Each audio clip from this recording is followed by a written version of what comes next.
మన శరీరంలో అన్ని అవయవాలు బాగున్నా కూడా మనం మన కలలను సాధించడానికి వెనుకడుగు వేస్తూ ఉంటాం. కానీ ఈమె జీవితం మాత్రం విచిత్రమైనది.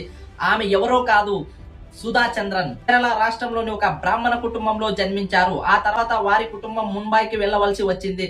విద్యాభ్యాసం మొత్తం ముంబైలో కొనసాగి ఈ కుటుంబంతో కలిసి విహారయాత్రకు బయలుదేరుతున్న సమయంలో రోడ్డు ప్రమాదంలో ఆమె కాల్ కోల్పోవలసి వచ్చింది.